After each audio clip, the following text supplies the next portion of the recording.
بسم اللہ الرحمن الرحیم۔ السلام علیکم ورحمۃ اللہ۔ آج میں جس موضوع کے اوپر بات کرنے جا رہا ہوں وہ یہ ہے کہ انجینئر محمد علی مرزا، پھر اس نے یہ بات کی ہے اویس ربانی صاحب کے حوالے سے، اور انجینئر مرزا صاحب نے یہ کہا ہے کہ میں نے 15 منٹ بھی نہیں گزرنے دی اور پھر ویڈیو جو ہے وہ اپلوڈ کر دی، اور پھر میں نے ان کو جواب بھی دے دیا۔ بھئی میں ان کے اسٹوڈنٹ سے بھی یہ کہوں گا، علماء کرام سے بھی میں یہ کہوں گا، پہلی بات تو یہ میں علماء کرام سے یہ عرض کروں گا کہ اس شخص کو سنجیدہ لینا ہی چھوڑ دیں۔ یہ وہ آدمی ہے جو یہ کبھی بھی کسی سے مناظرہ نہیں کرے گا، کبھی بھی اس کے اندر وہ جرأت نہیں ہے کہ کسی عالم دین کے سامنے یہ مناظرے کے لیے راضی ہو جائے۔ یہ فقط جب دیکھتا ہے کہ لوگوں کا میری طرف رجحان تھوڑا کم ہو گیا تو پھر وہ اس طرح کا یہ معاملہ اچھال دیتا ہے، پھر کوئی نہ کوئی اپنی بھونگی شروع کر دیتا ہے۔ فقط اتنی بات ہے، باقی یہ کبھی کسی سے مناظرہ نہیں کرے گا، کیوں؟ یہ بس صرف بند کمرے کے اندر بیٹھ کر اور سامنے کیمرہ لگا کے اور یہ اپنی بڑبڑیں شروع کرتا رہے گا، اور اس کے اندر کسی قسم کا اس کے اندر کوئی دم خم ہی نہیں ہے کہ یہ کسی سے بیٹھ کے مناظرہ کر لے۔ اور باقی اس کے اسٹوڈنٹ سے میں یہ کہوں گا، آپ بڑا کہتے ہیں کہ ہمارا مرزا صاحب ایسا ہے، مرزا بھائی تو بھنگے مار کے چلا گیا تو تو سامنے تے آ کے بیٹھ، تو یہ اتنی باتیں کر رہے ہیں کہ میں نے 15 منٹ نہیں گزرنے دیے۔ میں آپ سے پوچھنا چاہتا ہوں کہ جب مفتی حنیف قریشی صاحب جب سارا دن آپ کی اکیڈمی کے باہر کھڑے رہے تو اس وقت تو کہا تھا، کیا تجھے اس وقت پتہ نہیں تھا؟ کیا تم اندر سویا ہوا تھا، آرام کر رہا تھا، نیند میں تھا، تجھے کسی نے بتایا نہیں تھا؟ وہ سارا دن ادھر کھڑے رہے، سارا دن ادھر رہے، تم ان کو جواب تک نہیں دے سکا، ان کو سامنے بٹھا نہیں، ان کے سامنے بیٹھ نہیں سکا، اور پھر تم وہی وغیرہ شروع کر دیتا ہے، اپنے بھونگی شروع کر دیتا ہے۔ وہ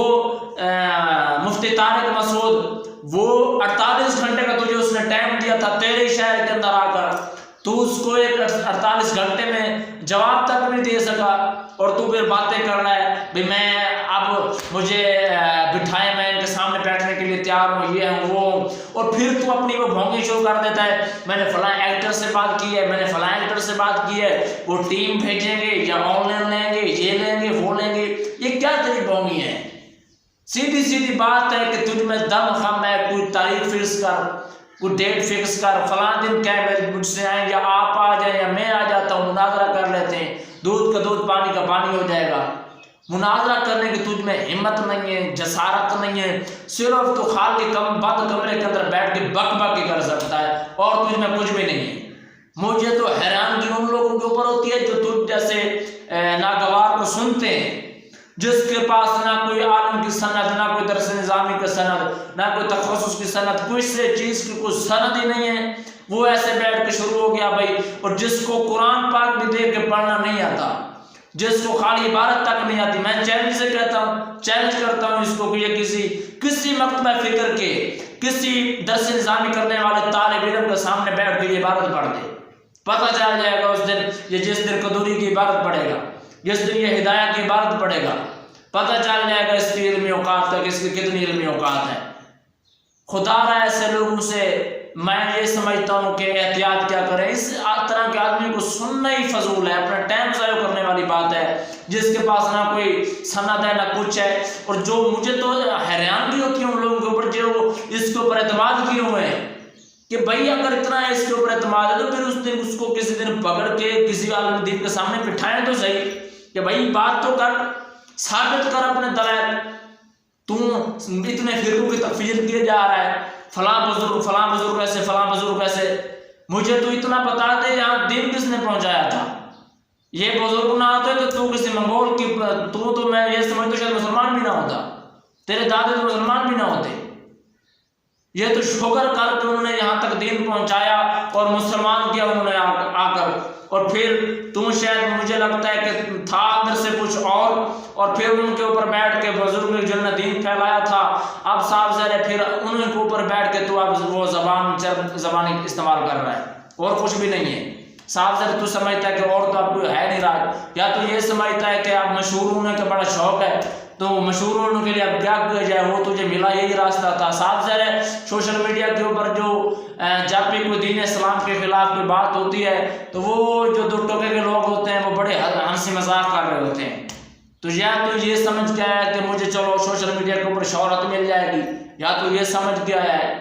مجھے یہ بتا کہ تیرے بیانات سے، تیرے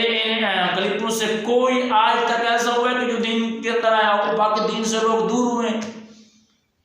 مجھے تو سمجھ آتی ہے، ان لوگ حیرانگی ہوتی ہے ان لوگوں کے اوپر جو تجھ جیسے بندوں کو بیٹھ کے سنتے ہیں، بندہ کیا ہے کیا۔ باقی بھائی تو یہ بھونکیاں مار رہا ہے، بھائی فلاں ایکٹر سے بات ہو گئی، فلاں ہو گیا، یہ ہو گیا، تجھ میں کوئی دم خم ہے تو مناظرہ کر، میدان لگا، ٹائم دے، بھی میں فلاں تاریخ کو آ رہا ہوں۔ یہ کیا بات ہے کہ بھئی میں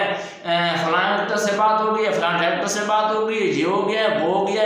فلاں تاریخ کو آؤں گا، یہ کوئی باتیں کرنے والی؟ تجھے عبارت تک نہیں آتی، تجھے دیکھ کے قرآن نہیں پڑھنا آتا، پتہ نہیں تجھے کس بیوقوف نے اپنا رہبر مانا ہوا ہے۔ مجھے تو حیرانگی ہے ان لوگوں کے اوپر۔ تو میں سمجھتا ہوں میرے سامنے آ کے بیٹھ کے میں چیلنج کرتا ہوں تو اپنا مسلمان ہونا بھی ثابت نہیں کر سکے گا۔ تجھے ایمان کی دلیل بھی نہیں آئے گی کہ ایمان کی دلیل کیا ہے، پتہ نہیں اپنے آپ کو کیا سے کیا سمجھا ہوا ہے، قدوری کی عبارت تک نہیں آئے گی، ہدایت کی عبارت تک نہیں آئے گی تجھے، بسم اللہ کی خالی ترکیب نہیں آئے گی کہ بسم اللہ با کے نیچے زید کیوں آئی ہے، باقی باتیں تو بعد میں رہ گئی۔ خدا را خوف کریں، ایسے جہنوں سے دور رہیں۔ باقی رب تعالیٰ ہم سب کو غلامی مصطفیٰ میں زندہ رکھے اور غلامی مصطفیٰ میں موت نصیب فرمائے۔ دعا میں یاد رکھے گا۔ السلام علیکم۔